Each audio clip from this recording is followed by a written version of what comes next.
Il est vrai que le Seigneur est arrivé, venu dans ta vie, frères et sœurs. Tu ne peux pas me dire que ta vie ne peut pas marcher, c'est impossible. Tu es le seul Dieu de ma vie. Jésus, je n'ai pas d'autre Dieu à part toi. Tu es le seul Dieu de ma vie. Je m'abandonne à toi, à ta volonté. Frères et sœurs bien-aimés, je suis heureux de pouvoir partager avec vous ce thème, comment aimer véritablement, après la parodie de l'amour que nous avons vécu hier, le 14 février. Nous savons que c'est un jour où c'est vraiment une parodie de l'amour. Nous savons tous que ce que les gens ont vécu hier n'est pas l'amour. C'est un saupoudrage, c'est du make-up. Nous savons bien qu'il y a tellement de couples brisées. Et même pour ceux qui ont été au restaurant avec leur épouse, ça n'efface pas l'ardoise. Ce n'est pas à cause d'un repas, ce n'est pas à cause d'un jour, ce n'est pas à cause d'une rose que l'ardoise va être effacée. Il y a tellement d'ardoise, tellement, si vous voulez, de souffrance, de misère dans les familles, dans les couples, dans la vie des enfants. Parce que l'amour n'est pas seulement celui qu'il y a entre un homme et une femme, c'est aussi celui qu'il y a vis-à-vis de moi-même, celui qu'il y a aussi entre un fils, un père, une mère, des frères et sœurs, entre des camarades de travail, entre l'humanité, entre les peuples. Donc l'amour est plus grand que ça. L'amour ne se focalise pas simplement entre un homme, un époux, une femme, une épouse. L'amour est bien plus grand. L'amour est même, si vous voulez, l'amour de la terre. Notre village commun. L'amour, c'est même au niveau de l'univers, le cosmos. D'où, frères et sœurs, voyez, on a appris à nos enfants aujourd'hui, on apprend à nos enfants aujourd'hui à aller dans l'espace, à voir grand. Pourtant, on oublie de leur apprendre la chose essentielle, qui est aimer, aimer, aimer. Il y a, nous le savons tous, cet adage qui dit « Science sans conscience n'est que ruine de l'âme ». Si dans ce que nous faisons, frères et sœurs, il n'y a pas l'amour, si le projet d'aller dans l'espace, le projet de telle invention, telle chose, il n'y a pas l'amour, frères et sœurs, évidemment, il y aura la guerre, il y aura la mort. Parce que l'amour n'est pas important, l'amour est essentiel. Et ça, vous voyez, on met la charrue avant les bœufs. On donne de l'argent à son enfant, pourtant on n'est jamais là. L'enfant grandit avec la nounou, l'enfant grandit avec la maîtresse de l'école, le maître, mais le père, la mère n'est jamais présent. Ils arrivent lorsque l'enfant est déjà endormi. Et cet enfant va grandir sans amour véritable parce que le premier amour dont doit recevoir un enfant, c'est celui de son père et de sa mère, leur présence au quotidien. Et on croit souvent que même dans des couples ou même dans la vie, c'est que c'est à force de donner de l'argent, du matériel, des voyages que l'amour est là. Non, l'amour n'est pas là. Ce n'est pas de l'amour. Et on est étonné, frères et sœurs, que ayant vidé l'humanité de ce qui est essentiel, aimer l'amour, on s'étonne que c'est la mort partout, c'est les guerres partout, c'est des sons des séismes, des tremblements de terre. Encore qu'il y a des révélations aujourd'hui sur un certain nombre de choses. Combien de fois on peut être méchant? Il paraît que maintenant il y a la capacité de produire des séismes, des tremblements de terre qui, il se pourrait, d'après ce qu'on a cru entendre, que ce qui vient de se passer en Syrie ou en Turquie serait la main invisible de quelqu'un, d'un homme. Et nous savons aujourd'hui que l'homme est capable de produire en laboratoire des cyclones, des séismes, des tremblements de terre.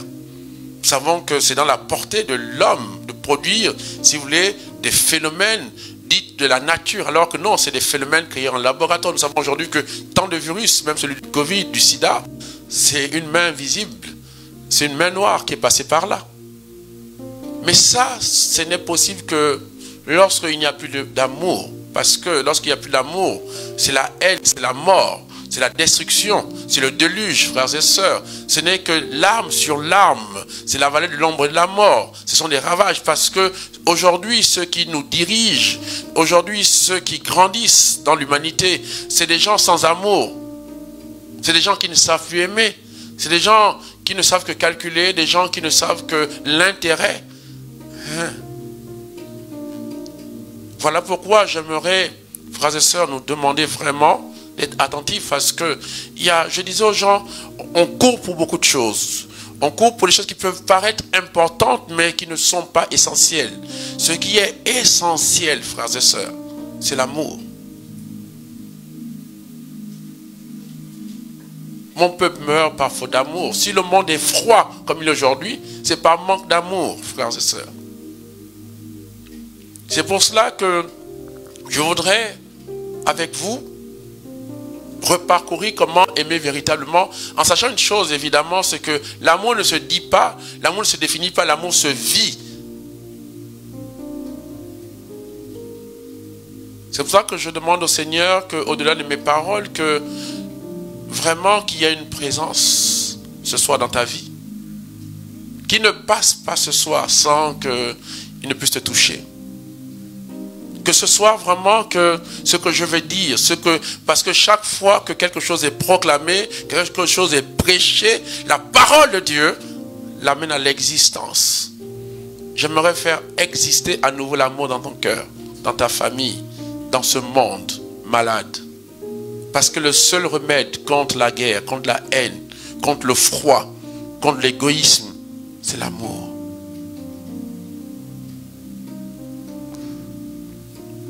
Frères et sœurs, et ce manque d'amour se vit surtout dans les familles, notamment dans la relation de couple. Voilà pourquoi je finirai dans ce domaine-là, mais j'aimerais commencer dans un domaine plus grand. C'est le fait d'abord qu'il est impossible d'aimer sans être construit soi-même. Il y a aujourd'hui beaucoup de personnes que je vois qui se marient, des jeunes notamment, des jeunes cadres, qui, au niveau, si vous voulez, des études, ils ont réussi.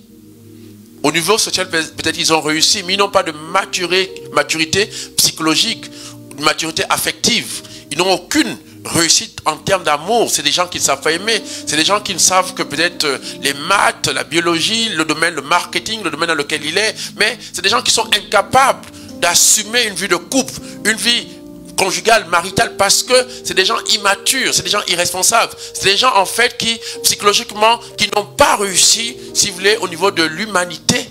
C'est des gens sans épaisseur, sans profondeur.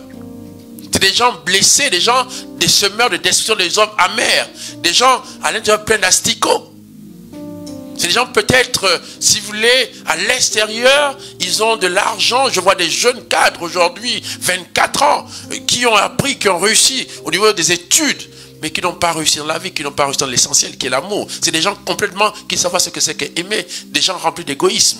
Et c'est ces gens-là aujourd'hui qui forment les familles, les couples, et d'où qui amènent, si vous voulez, à l'existence tant de souffrances, des blessures, des dégâts, et qui produisent, qui créent des blessés, des enfants blessés, des enfants détruits, des femmes détruites, des hommes détruits, et qui, cette amertume qui est créée, cette haine qui est créée, va se reproduire au fur des âges. Parce qu'ils ne produisent pas l'amour, parce qu'ils ne vivent pas l'amour, parce qu'il n'y a pas d'amour. Parce que l'amour, après, frères et sœurs, l'amour se vit au travers des personnes qui eux-mêmes sont remplies d'amour. Et c'est pour cela que j'aimerais partir de soi-même. Beaucoup de personnes aujourd'hui prétendent à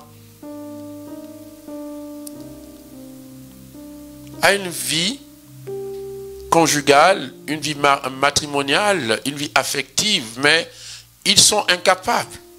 Ils sont incapables. Et la chose la plus terrible, c'est que s'ils y vont, c'est pour s'aimer la mort, la destruction, les pleurs, les larmes, la souffrance. C'est des gens qui se plaignent d'aigreur, des gens qui à leur portée vont s'aimer des poisons. Parce qu'ils ne savent pas aimer, ils n'ont jamais appris à aimer. Ils n'ont pas l'amour en eux.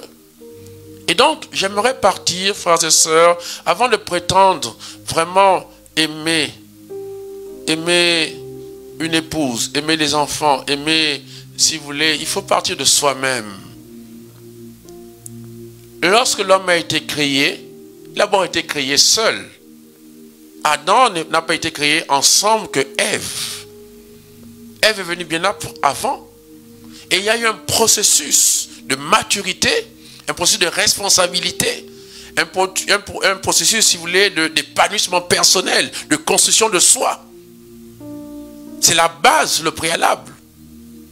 Parce qu'aujourd'hui, beaucoup de personnes qui nous entourent, c'est des zombies, c'est des personnes, c'est des gens qui ne sont pas vivantes, c'est des morts vivants. C'est des gens, si vous fouillez à l'intérieur, des personnes qui ont été détruites et qui vont détruire d'autres personnes. C'est des personnes, des frères et sœurs qui ne sont pas construits du tout. Et d'où vous voyez qu'il y a des gens qui pensent que je serai heureux dans la mesure où je vais rencontrer quelqu'un et cette personne-là va me rendre heureuse, cette personne va me construire, mais ce n'est pas vrai du tout. Ça n'a jamais été comme ça. Adam n'a jamais attendu que Ève vienne pour être heureux, pour se panir, pour se construire. C'est tellement vrai que nous voyons dans Genèse chapitre 2, les versets 5, où Dieu dit que lorsque Dieu a créé, il dit, il n'avait pas encore fait pleuvoir, la terre était aride. Et donc, il parle de cultiver la terre. Et ce n'était pas Dieu de cultiver, Dieu avait terminé la création. Et d'où la cultiver, c'était de la responsabilité d'Adam. Et plus loin, on voit dans Genèse chapitre 2, les versets 19, où il est dit que Dieu, Dieu pourtant va dire au préalable dans Genèse 2, 18, il n'est pas bon que l'homme soit seul. Donc, c'est clair que Dieu établit le fait qu'il est important pour l'homme d'avoir une famille, d'avoir une épouse, d'avoir des enfants. Mais avant que ce n'est pas bon que l'homme soit seul, il y a un préalable. Il y a Adam qu'il fallait construire, qu'il fallait d'abord qu'il soit rempli, qu'il s'humanise, qu'il soit responsable. Et on voit dans Genèse 2, 19 où Dieu dit qu'il nomme, Dieu fait le test de la maturité, de l'épanouissement de soi, de la construction de soi. Et donc au niveau personnel, frères et sœurs. Et donc Dieu demande à Adam de donner les noms à chaque arbre, aux animaux, à toute la création. Et Dieu teste Adam. Et tant qu'il n'y avait pas ce test de la maturité, de l'épanouissement personnel, il n'était pas question que Dieu donne à Adam Ève.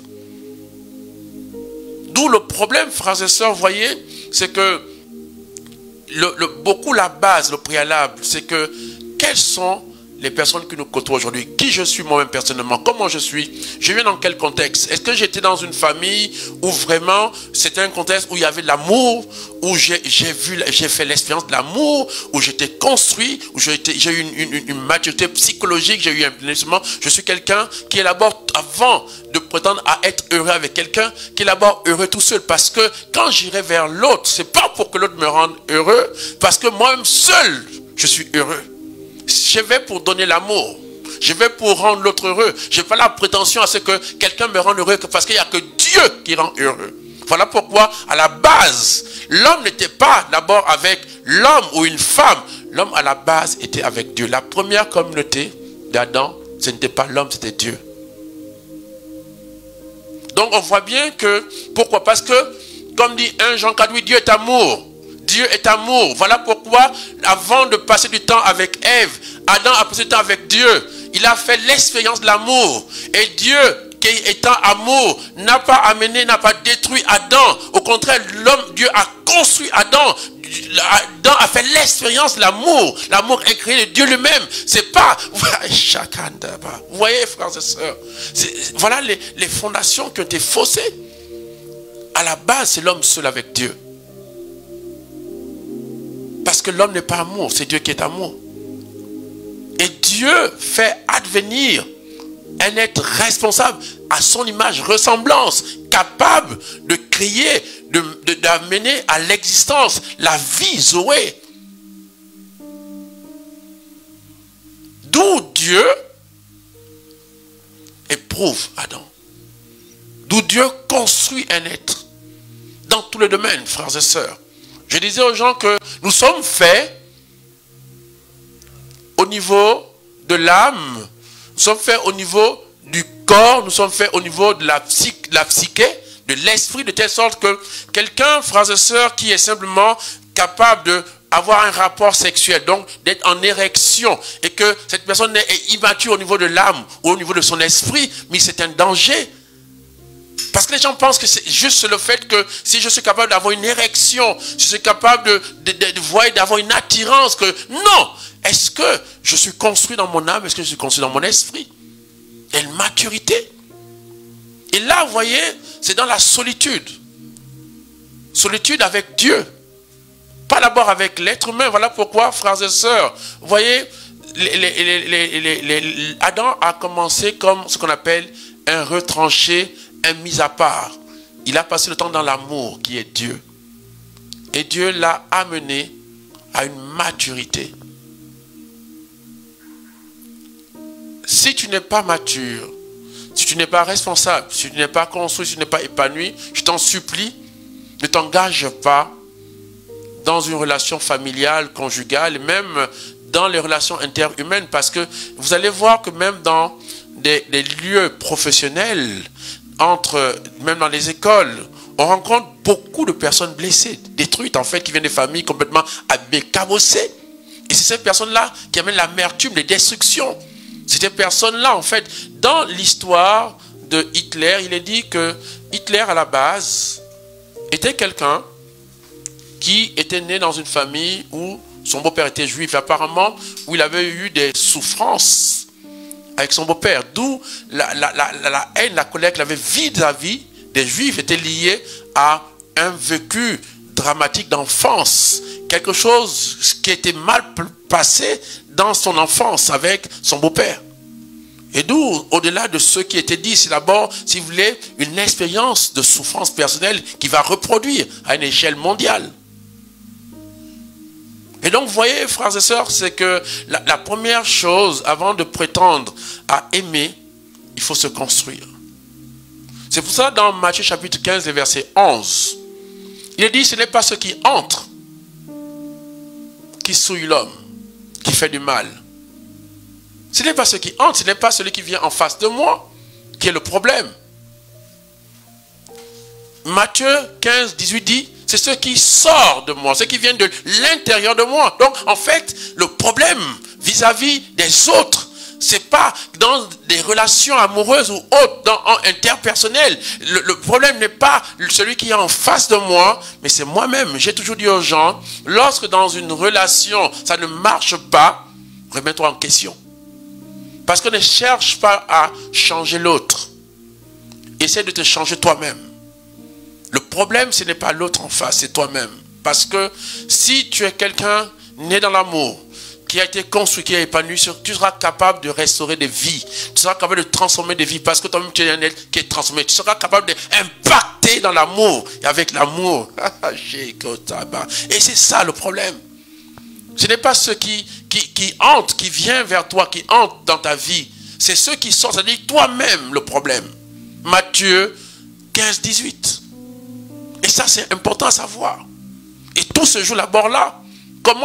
Quelle a été ton enfance? Dans quel contexte, dans quelle famille tu as vécu? Dans quelle relation tu as vécu? Et vous voyez, c'est ça, d'abord, la première chose que nous devons comprendre. Avant de prétendre, frères et sœurs, à entrer dans l'amour interpersonnel, interpersonne, avec une épouse, d'un amour conjugal, matrimonial, il faut d'abord s'assurer qu'on est soi-même construit de l'intérieur. On est soi-même rempli d'amour. Et là, il y a un processus personnel. Il y a trop de personnes dans ce monde immatures, blessées, amères, blasées, aigries. Trop dans tous les domaines. Et ça, vous voyez, même dans le domaine au niveau des prêtres, des évêques, quelquefois même des cardinaux, quelquefois des chefs, nos dirigeants, c'est des gens blessés en fait. C'est des gens qui n'ont pas connu ce que c'est que l'amour. Et donc vous voyez quelquefois même des dirigeants de nations qui sont des gens des ventes en guerre, des gens blessés, amers, égoïstes, égocentriques, des gens complètement hors jeu, qui vivent dans l'espace, complètement désincarnés, détruit de l'intérieur. Que voulez-vous qu'ils fassent, ces gens-là? Que voulez-vous qu'ils fassent? Vous allez voir des personnes qui ont connu l'amour, comme Martin Luther King, comme Mandela, qui a fait de la prison. Pourtant, quand il a eu le pouvoir, il a renoncé au pouvoir. Pourtant, combien de souffrances. Vous allez voir les gens comme Gandhi, comme Mère Teresa de Calcutta, comme Saint Jean-Paul II. Saint Jean-Paul II qui, pourtant, on a tué toute sa famille, il est resté seul. Mais il a abrité des personnes qu'il a accueillies, il n'a eu aucune haine vis-à-vis de personnes, parce qu'il a connu ce que c'est que l'amour. Vous voyez les personnes qui font la différence. C'est des personnes construites de l'intérieur, des personnes matures, des personnes d'abord qui ont eu un processus de maturité, de responsabilité, des personnes qui sont épanouies.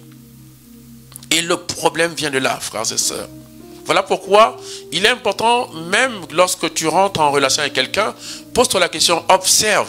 Les gens ne savent plus observer, regarde bien la personne, écoute pendant longtemps, vois est-ce que cette personne est une personne qui est blessée, détruite de l'intérieur, cabossée, amère, aigrie. Si c'est le cas, n'entre pas dans un projet de mariage avec cette personne, parce que le résultat va être simple, c'est qu'il va te détruire, parce que la seule chose qu'ils connaissent, c'est détruire, c'est aimer la mort, c'est aimer la haine, c'est aimer la souffrance, l'égoïsme, c'est tout. Et ce n'est pas de sa faute, parce qu'il n'a pas connu l'amour. Donc la première chose, frères et sœurs, c'est de se construire, c'est de s'épanouir. C'est d'abord au niveau personnel. Vous voyez, c'est ça le drame. Vous voyez quelqu'un qui a eu le sida. Il est allé avec quelqu'un qui l'a fait confiance. Il a eu le VIH. Il s'est dit, comme j'ai eu le VIH, moi aussi je veux donner le VIH. Donc il va contaminer. Pourquoi? Parce qu'il est plein d'aigreur. Voilà, il y a des gens qui vont dans les mariages, ils n'ont plus confiance en des femmes, ou même des femmes qui disent, oui, moi, de toute façon, tous les hommes sont pareils. Ils ont la même mère, ils ont le même père. Pourquoi? Mais parce que des gens, pourquoi? Parce que c'est des gens blessés de l'intérieur. Et ça, il faut déjà reconstruire les vies. Il faut partir de soi-même. Et des gens ne veulent pas reconnaître qu'ils ont eu des enfances difficiles, ils ont été blessés. Il y a des cas de viol, il y a eu des cas de rejet, des cas de blessures, quel que soit l'endroit. Et donc ces personnes-là, s'il n'y a pas la prise de conscience que je suis quelqu'un de blessé, que je ne rentre pas dans un processus de restauration personnelle, il ne faut pas vous engager dans le lieu de l'amour conjugal ou même des amitiés avec les autres, parce que vous êtes un danger pour vous-même et pour les autres. Et là, il y a un gros travail à faire. Une grosse reconstruction. C'est pour ça que vous allez voir, frères et sœurs, c'est que souvent, il est important de repartir vers l'auteur de l'amour qui est Dieu. Et là, je peux vous assurer, frères et sœurs, c'est que passer du temps dans l'amour, passer du temps dans l'écoute de sa parole, être réenseigné par lui, parce qu'il est l'amour, faire l'expérience, non pas la religion, c'est-à-dire faire l'expérience. Je ne parle pas de religion, je parle de faire l'expérience d'une rencontre qui est Dieu, change tout. Romain, regardez Saint Paul. Saint Paul, voilà quelqu'un qui était plein d'aigreur, de haine pour les chrétiens, de méchanceté. Il croyait faire du bien, mais il était blessé de l'intérieur. Pourquoi? Voilà quelqu'un qui était déséquilibré. Il était d'une maman juive, si vous voulez, Israël, hébreu, le papa était romain, deux cultures, oui, et quelquefois, il était rejeté par les parents du côté des Romains. Donc, c'est voilà quelqu'un, vous savez, comme les métis. Quelquefois, les métis ne savent pas qui ils sont. Les Européens disent qu'ils sont noirs. Les Africains ou les Noirs disent qu'ils sont Européens ou ils sont blancs. Alors ils ne savent pas où se situer. Voilà des gens déséquilibrés. Et vous voyez quelquefois ces personnes-là. Donc ils cherchent à combattre leur violence, leur aigreur, leurs blessures. Ils vont le projeter sur les autres. Et voilà que lorsqu'il a rencontré le Seigneur à Damas, Paul a été restauré. Les écailles sont tombées de ses yeux. Il a vu que les gens en face, les chrétiens n'étaient pas des personnes méchantes. Il n'avait aucune haine vis-à-vis de lui. Pourquoi? Parce qu'il a fait l'expérience de l'amour. Jésus-Christ de Nazareth. Frères et sœurs, c'est vrai qu'aujourd'hui, il y a beaucoup de psychologues, de psychiatres. Aujourd'hui, plus que hier, je vois beaucoup de personnes vont en psychiatrie, vont voir un psychologue dans les cabinets, l'écoutent. Mais je peux vous assurer que le lieu par excellence pour être véritablement restauré totalement, de manière radicale. Parce que je connais des personnes, ça fait 20 ans que tu vois ton psychiatre, que tu vois ton psychologue, que tu prends des médicaments, d'accord, que tu essaies d'être reconstruit. Tu ne peux pas être reconstruit à partir des médicaments. Par contre, si tu te replonges comme dans Éden, dans la profondeur de l'intimité avec Dieu, là, Dieu est capable de te reconstruire parce qu'il est Dieu. Parce que Dieu est amour. Là où les hommes ont échoué, là où les hommes ont sémé la mort en toi, Dieu est capable de remettre en toi l'amour. C'est-à-dire la dimension la plus importante de ta vie. C'est-à-dire l'essentiel en toi. Cette capacité à donner la vie. Cette capacité à impacter. Cette capacité à être construit de soi. À ne pas être quelqu'un d'amer. À avoir en soi l'amour. Pas des asticots. Mais avoir la vie. Voilà la première chose, frères et sœurs. Et là, plus que hier, il faut, frères et sœurs, Dieu n'est pas contre notre bonheur. Il est Dieu, il est amour. Et si tu vas rencontrer un psychologue, tant mieux, un psychiatre, tant mieux. Mais je te dis, si tu vas voir le psychologue pour 10 minutes, va voir Dieu pour 2 heures. Tu gagneras davantage. Et tu verras qu'il y a un processus qui sera plus puissant encore. Je vous le dis parce qu'à un moment dans ma vie, j'ai connu ce qu'on appelle la dépression. J'ai consulté un psychiatre qui m'a donné des médicaments. Je commençais à me rendre compte qu'en prenant les antidépresseurs, ça me rendait malade. Il y avait même des pertes de mémoire. J'ai jeté les médicaments. Je me suis plongé dans la présence de Dieu. J'ai recherché Dieu.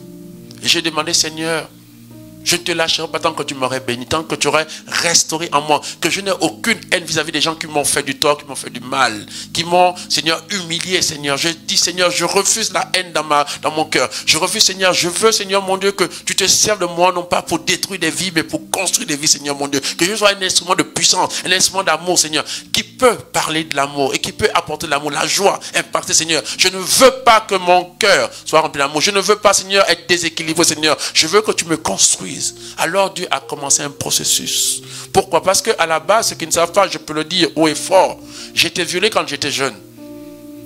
Oui, il y a aussi des personnes, des hommes, il n'y a pas que les femmes qui sont violées.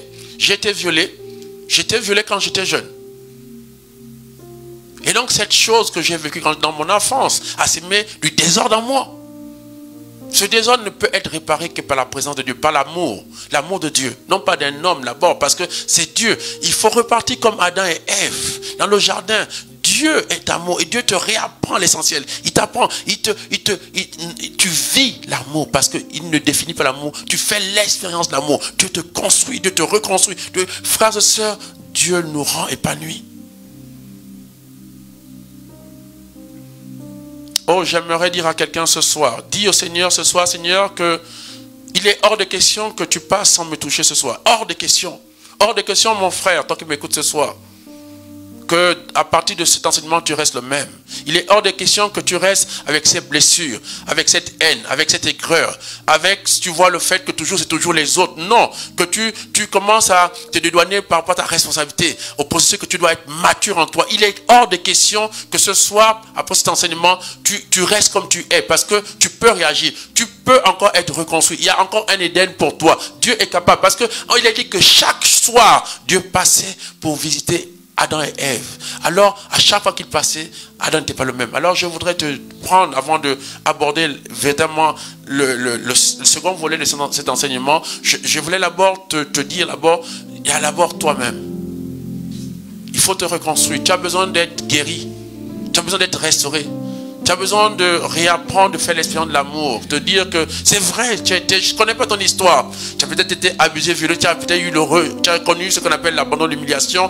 On t'a rejeté, tes parents n'ont pas voulu de toi. Tu as vécu des expériences à ton école. J'ai encore vu cette haine-là, cette africaine qui en Angleterre, que toute la maman demandait à ses filles de la table, parce que la haine gratuite, tu vois, tu as peut-être vécu le racisme ou autre chose. Mais tu vois, j'aimerais que ce soir, que ces choses-là soient derrière toi, parce que ne laisse pas que l'on détruise cette chose essentielle en toi, l'amour.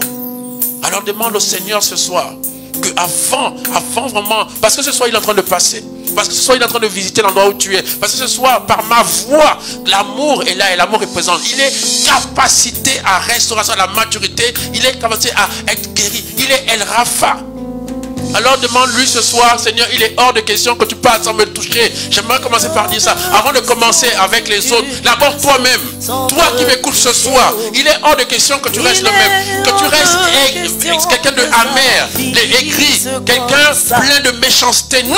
Car je n'ai jamais vu un homme te chercher sans te trouver haut.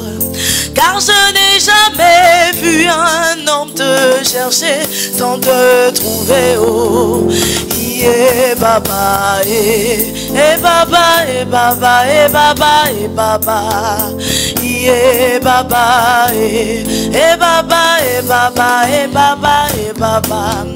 Il est hors de question que tu passes sans me toucher haut. Il est hors de question que ça finisse comme ça. Car je n'ai jamais vu un homme te chercher sans te trouver haut. Car je n'ai jamais vu un homme te chercher sans te... Il est hors de question que tu passes sans me... Il est hors de question que ça finisse comme... Il est hors de question que tu passes sans me toucher haut. Il est hors de question que ça finisse comme ça. Car je n'ai jamais vu un homme te chercher sans te trouver haut. Car je n'ai jamais vu un homme te chercher sans te trouver haut. Yeah, baba, Seigneur mon Dieu, je sais ce soir, Seigneur, qu'il y a beaucoup de souffrances silencieuses. Des choses qui n'ont jamais été dites. Seigneur, des blessures que beaucoup vivent à l'intérieur d'eux-mêmes. Des humiliations, des rejets.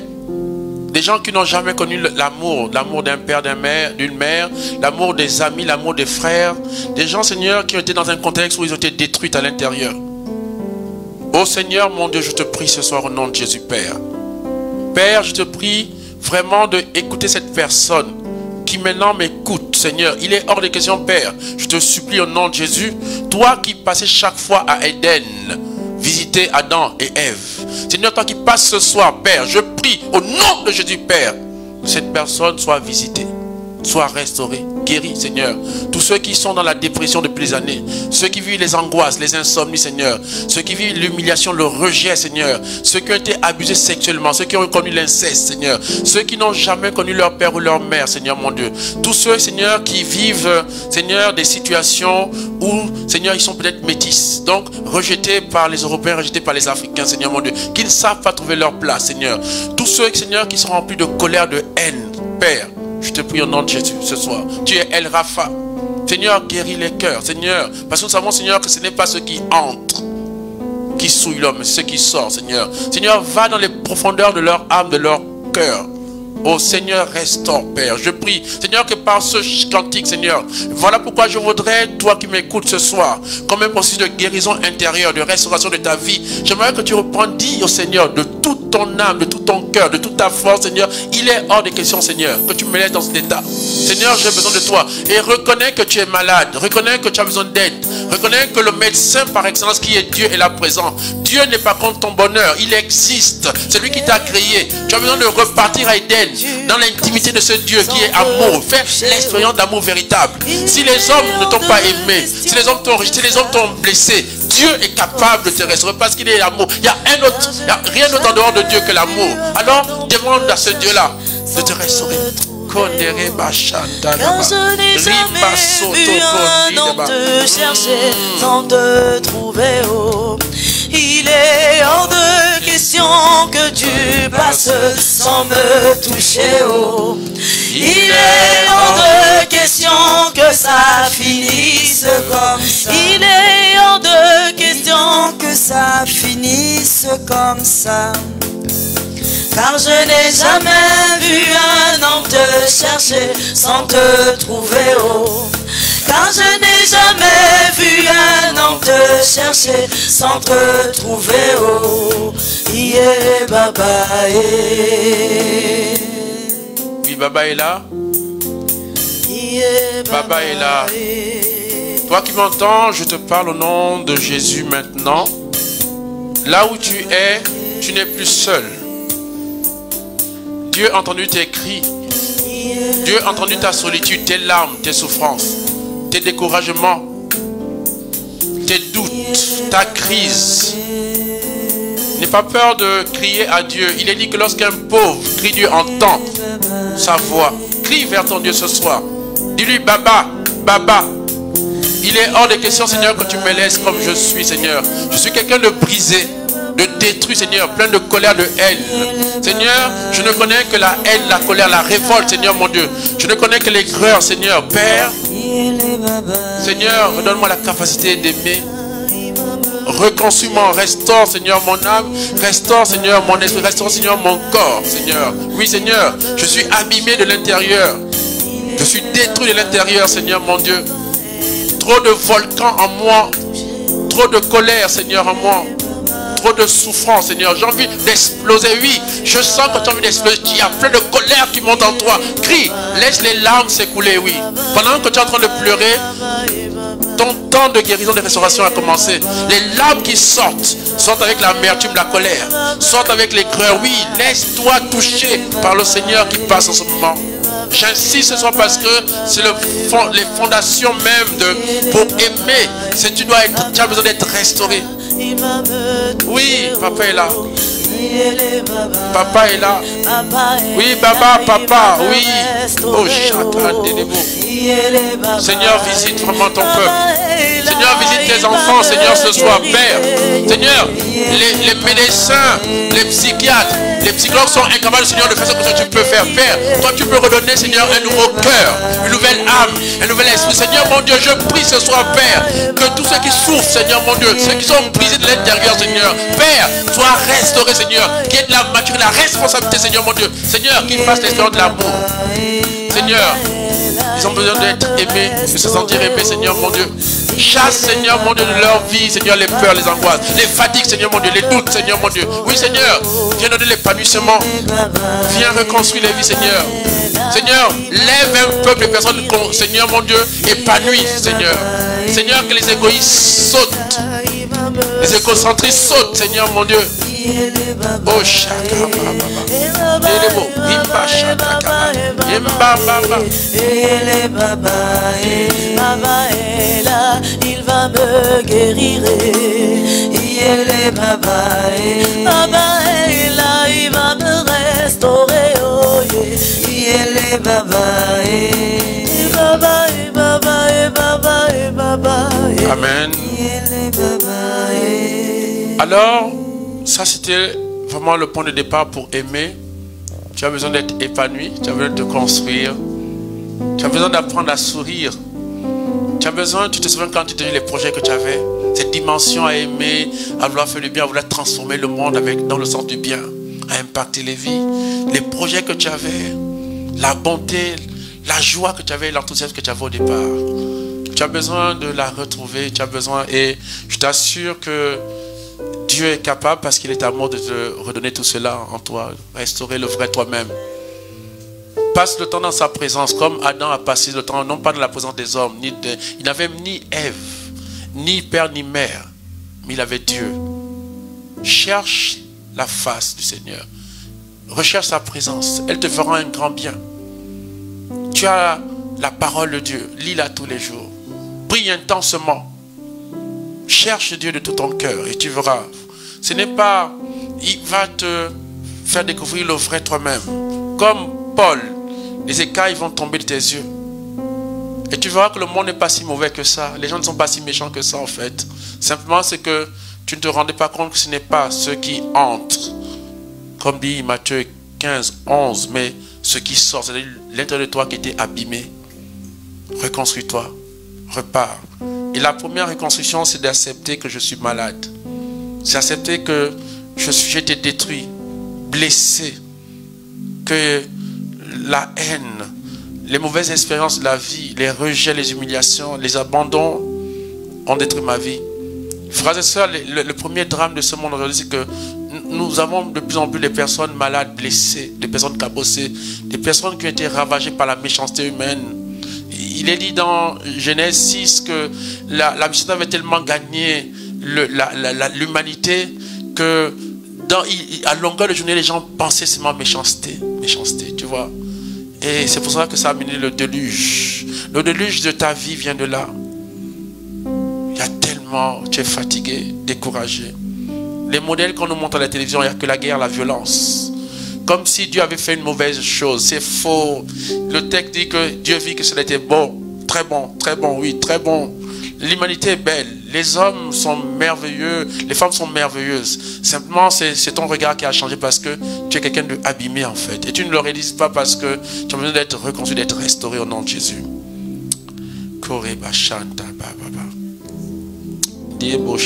Seigneur, je prie vraiment que tes vies soient reconstruites, Seigneur, que les gens reconnaissent qu'ils ont besoin d'aide, qu'ils sont malades, Seigneur, et que toi tu es capable, Seigneur, plus qu'un psychiatre, un psychologue, Seigneur, mon Dieu, tu es capable de guérir, de restaurer des vies, tu es capable de faire une récréation en eux au nom de Jésus, Père. Merci, Père, pour ce message. Amen. Alors, le deuxième point que je voulais aborder, excusez-moi, j'ai dû insister parce que tout part de là. Tout part de ce que je viens de dire parce que si tu n'es pas construit, si tu n'es pas épanoui, tu n'es pas équilibré, tu n'as pas la maturité psychologique, la maturité, si tu n'as pas, ton âme n'est pas construite, si ton âme, ton esprit n'est pas construit, si l'intérieur n'est pas propre, pur, rempli de vie, d'amour, c'est pas évident. Et si tu n'as pas appris à cultiver la terre, si tu n'as pas appris à nommer les choses, c'est-à-dire avoir la maturité psychologique, alors, excuse-moi, et tu vois, une des dimensions que beaucoup ont perdu, c'est la dimension de la présence avec le Seigneur. L'homme n'a pas été créé là-bas avec un père et une mère, non.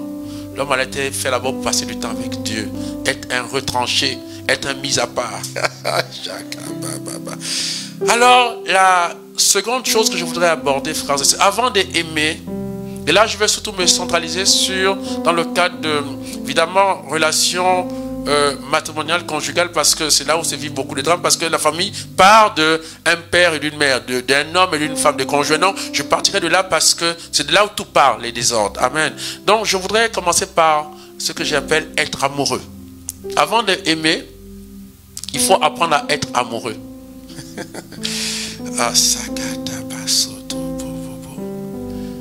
Avant de aimer, il faut apprendre à être amoureux. Réapprendre à être amoureux. Et la première chose que je voudrais donner comme détail pour être amoureux, c'est ce qu'on appelle la fascination. Réapprendre, c'est ce qu'on appelle la fascination. Et là, on le voit dans Genèse chapitre 1, verset 31, où il est dit que Dieu vit ce qu'il avait fait était très bon. Genèse 1, 31.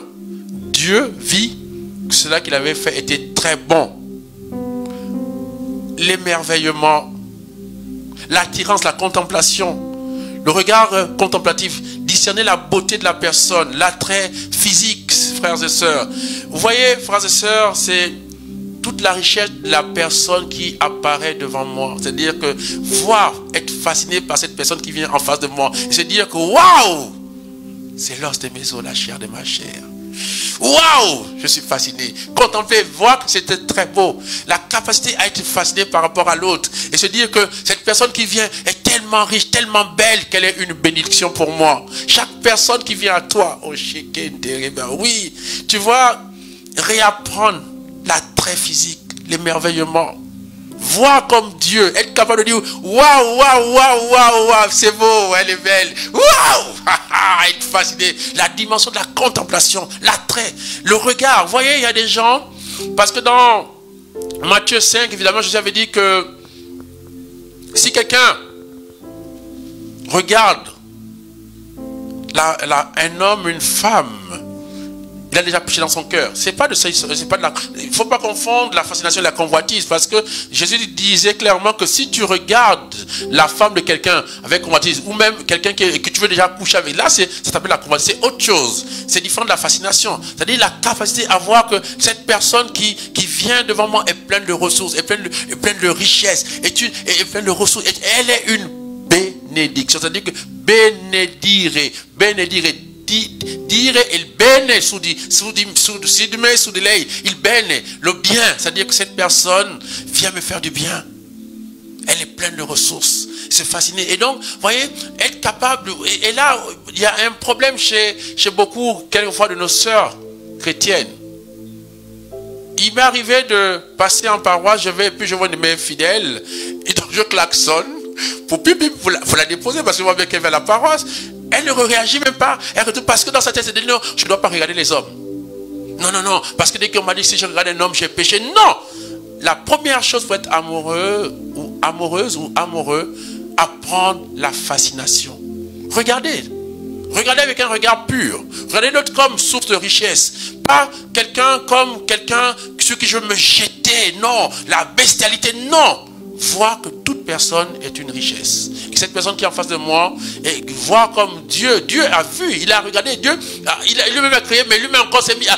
Oh, j'ai une démo. Dieu a créé, mais c'est lui qui a créé. Mais après Dieu s'arrête. Lui-même voit. Il est assis, il dit waouh.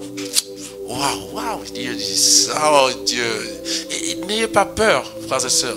Comment veux-tu vraiment aimer quelqu'un si tu n'es pas capable d'avoir, tu vois, l'attrait physique? Il faut être attiré physique, il faut te trouver joli, que la personne a les formes comme tu aimes, je sais pas, c'est peut-être les yeux bleus comme tu aimes, les cheveux blancs, voilà le corps que tu aimes, tu aimes peut-être les petits détails, tu aimes peut-être qu'il est grand, il est long bras, les épaules, mais ça, c'est important, ce n'est pas un péché. C'est pas le désir de voir et puis quelqu'un se jeter comme une bête sur la personne. Non, la fascination, contempler, dire waouh, être vraiment cette personne qui apparaît devant moi, la voir comme une bénédiction, comme une richesse. Dans toute sa richesse, la contempler, le regard contempler, un regard pur sur l'autre. C'est la première dimension. Excusez-moi, arrêtez d'être hypocrite. Il faut regarder, il faut contempler. Comment veux-tu savoir être le premier acte? La fascination, fascinez-vous. Arrêtez de vous les femmes là, surtout vous les femmes, les chrétiennes, vraiment les sœurs en crise. Pas en crise, mais sœurs en crise. Arrêtez vos bêtises, les sœurs en crise, d'accord? Oui, moi en tout cas, je ne vois pas. Et puis vous voyez l'histoire de « Dis, je ne regarde pas, tu guettes entre les doigts. » C'est pas un péché. Ne confondez pas la convoitise. La fascination.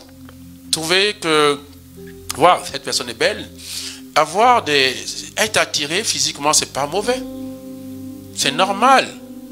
Là où c'est pas normal, c'est déjà où dès que tu es attiré, tu vois le sexe, tu vois déjà les... Non, c'est ça le regard qui est impur.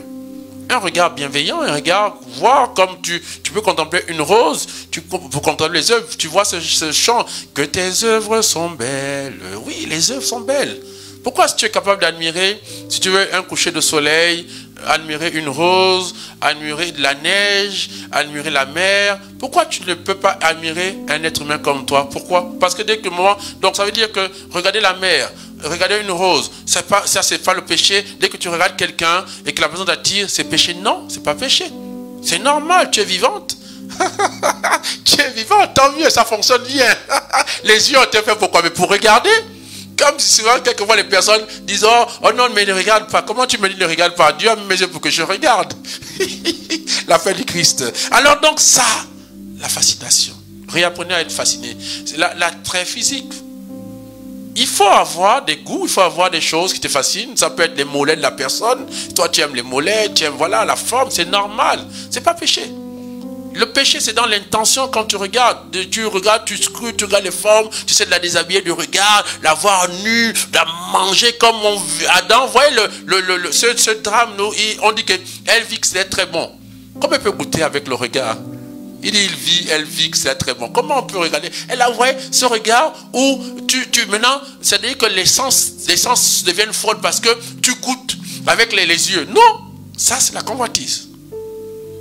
Donc ça, dans cette dimension, c'est l'émerveillement, vous voyez, et c'est dommage parce que c'est un couple, le père même, ils ne savent plus le matin regarder la femme, il se rend même plus compte que la femme a fait une nouvelle coupe, un nouvel habit, et il ne savent même plus dire, apprécier, waouh, chérie, tu es belle, waouh, ça te va bien. Et il ne se rend même plus compte que lors de le 14 février, hier, son épouse a acheté de nouveaux sous-vêtements qu'elle a mis, qui étaient roses, bonbons. Il n'a même pas regardé ça, la pauvre, qu'elle a fait une certaine coupe. Il n'a même pas se dit, waouh, tu t'es coupé, tu t'es coiffé, tu es jolie. Ah oui, il y a quelque chose qui a changé en toi. L'émerveillement, le danger, vous voyez, s'il n'y a pas cette dimension-là, ce qui remplace la fascination, c'est la routine.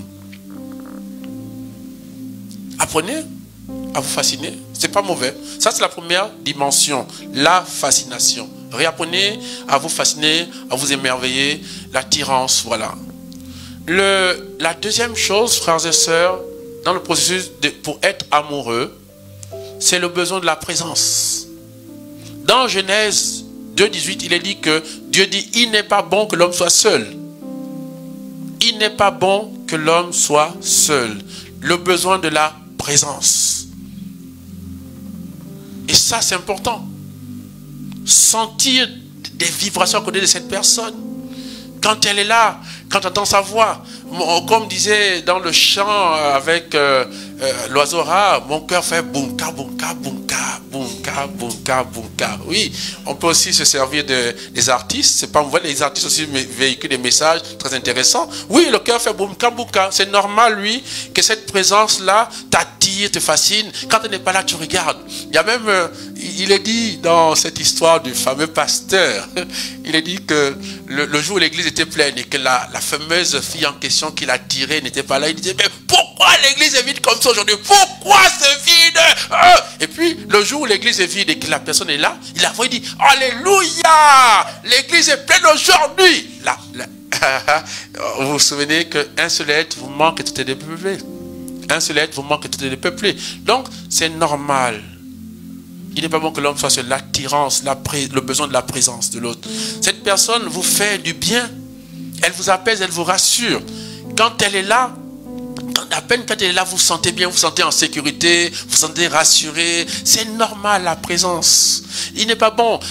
On voyait bien Adam, partout il y avait pourtant les lions, les girafes, les éléphants, les arbres, les roses, tout ce qui était beau, etc. La mer, les poissons. Mais Adam, il y avait une présence qui manquait. Il y avait la présence qui manquait. Et quand il a vu cette présence-là, il a dit, waouh, l'os de mes os, la chair de ma chair.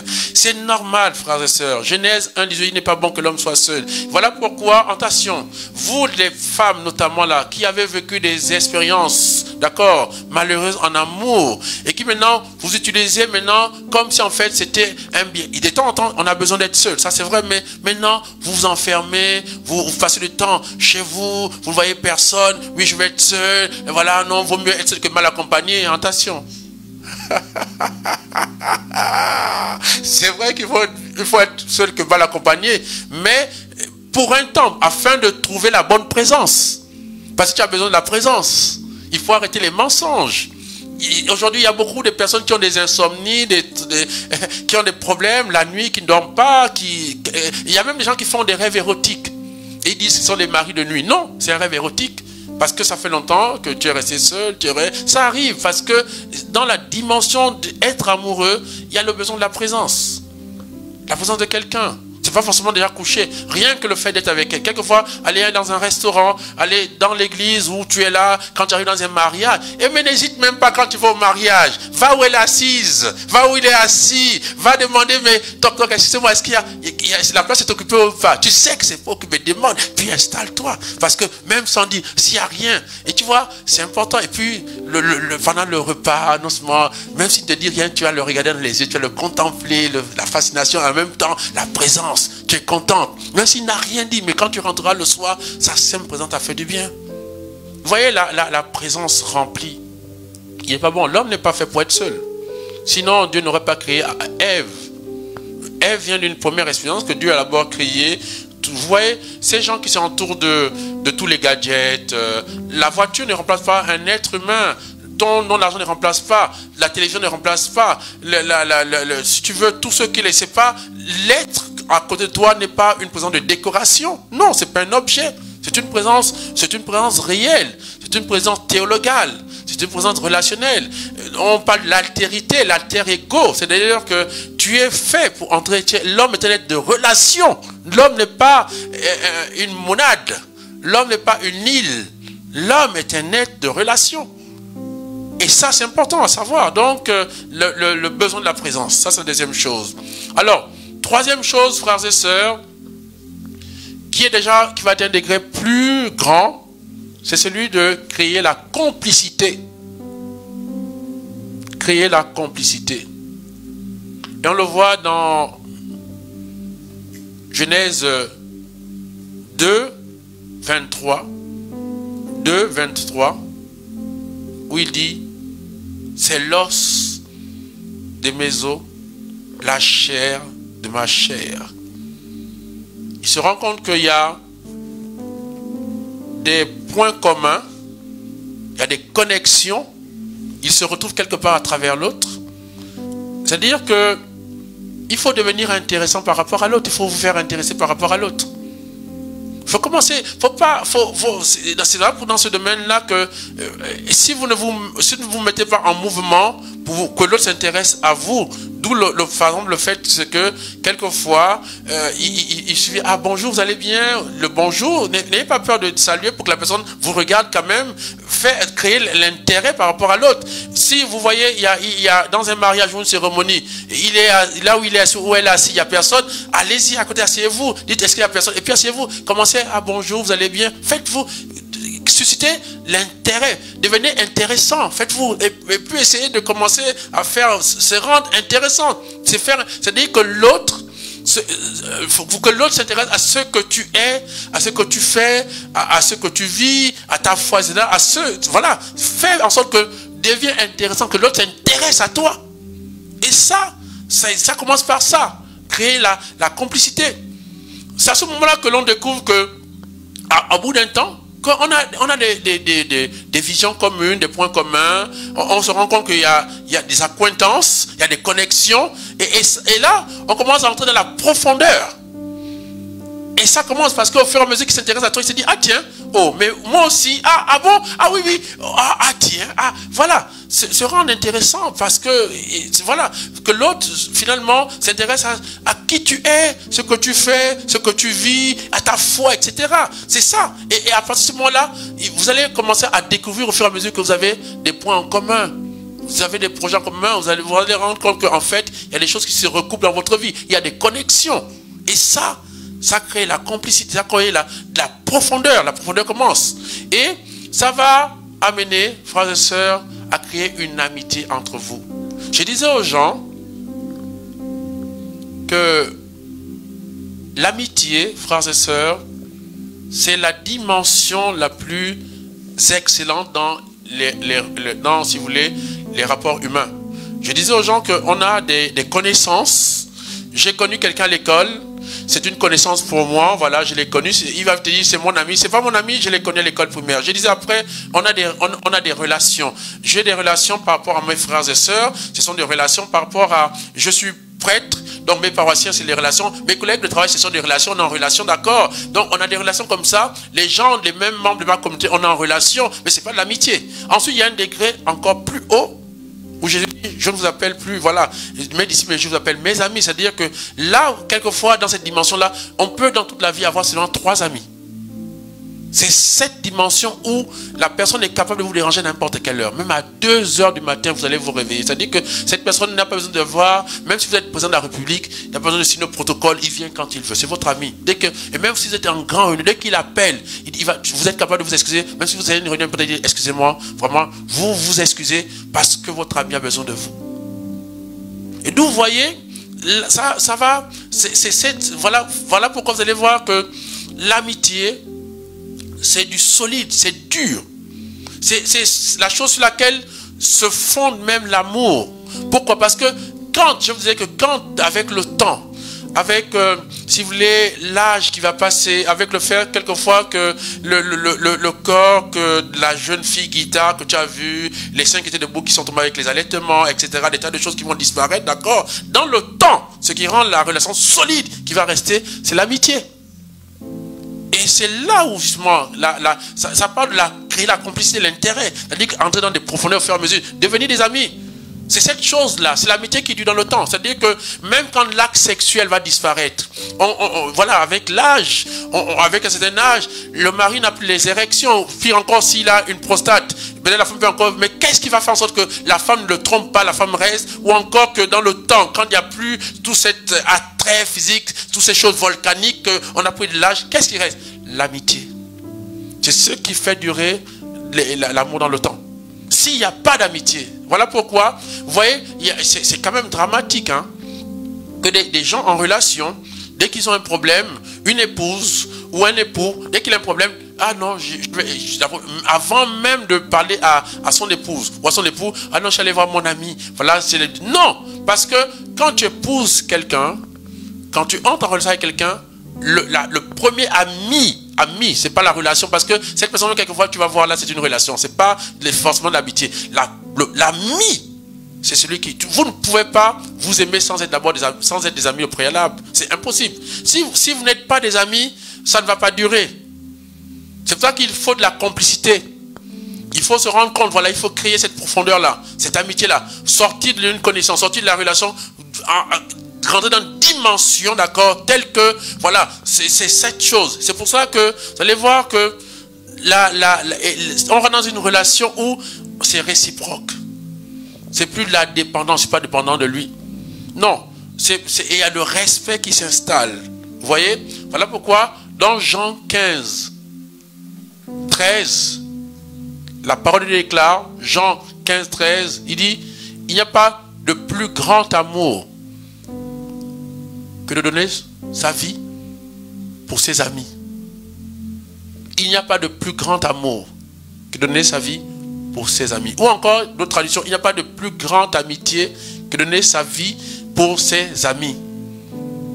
La dimension la plus importante, vous voyez, Jean 15. Et c'est une dimension où il y a du respect. Je ne suis pas là parce que tu as de l'argent, tu es belle. Non, c'est réciproque. On se rend compte que là, c'est là où il y a même le dialogos. Il n'y a pas le monologue, c'est-à-dire qu'il y a un qui est là, comme le démiurge le plus puissant, le patron, je dis. En tout cas, c'est moi qui commande. Non, tu me parles, tu es un logos. Je suis un logos. Je te dis, même si je ne veux pas te convaincre, mais au moins, il y a dialogos. C'est-à-dire, il y a dialogue parce qu'il y a la reconnaissance que je suis un logos. Reconnaissance que tu es un logos, que tu peux me dire quelque chose. Ce n'est pas forcément me convaincre, mais au moins, il y a un inter-échange. Et c'est là où, frères et sœurs, il y a du respect. Ce n'est pas une relation de dépendance, de chosification de l'autre. Non, d'utilisation de l'autre. Voilà. Parce qu'il y a de l'amitié. Un ami n'utilise pas l'autre. Un ami ne vient pas sur l'autre parce qu'il a de l'argent. Parce que non, un ami vient parce que c'est un ami. Il n'a aucun intérêt.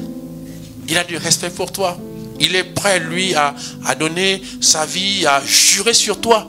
Quand il y a quelque chose, quand il te connaît tellement qu'on dit telle chose sur toi, il dit, j'engage ma vie. Si vous voulez, j'engage ma vie. Je vous dis que non. Je dis que je suis la caution. Je vous dis, il a fui. Non, je vous assure que c'est mon ami. Mettez-moi en prison, je vous assure qu'il va venir. Si vous doutez, je prends. J'engage. C'est l'ami. Il vous connaît. Et donc ça, c'est la troisième chose, c'est créer la complicité. Et à ce moment-là, lorsqu'on est rentré dans la dimension donc de l'amitié, on est prêt à aimer. On est prêt à aimer. D'où voyez donc fascination, besoin de la présence, ensuite amitié, amen. Et lorsqu'on a atteint ce stade-là, on est prêt à aimer. Et nous lisons dans Romains 5.8. Romains 5.8. Romains 5.8. La preuve que Dieu nous aime, c'est que Dieu est mort pour nous pendant que nous étions encore des pécheurs.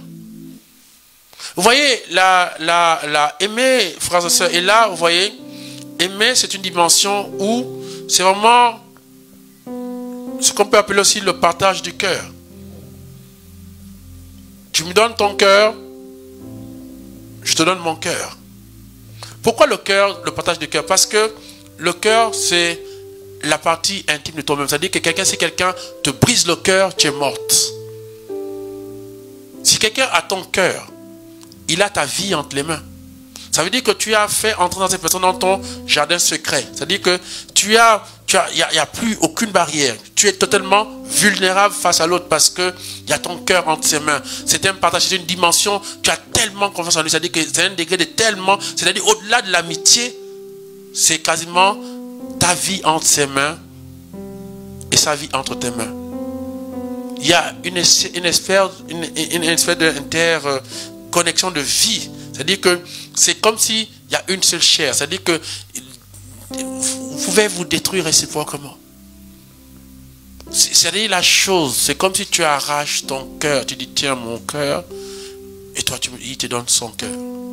C'est pour ça, vous voyez, la preuve que Dieu nous a aimé le premier, c'est qu'il nous a, il a donné son fils Jésus-Christ mort sur la croix avant même que ce soit des péchés. C'est-à-dire que je n'ai aucun intérêt avec. C'est-à-dire que je vais dire oui, je meurs parce que ce sont mes amis, parce qu'ils sont des chrétiens. Non, c'est sans aucun intérêt. C'est du pur.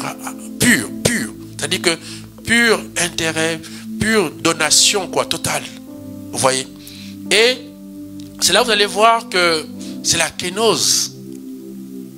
Philippiens chapitre 2 verset 6 à 11. Il est dit que lui, les conditions divines, ne retient pas chaleureusement le rang qu'il égalité à Dieu, mais c'est anéanti.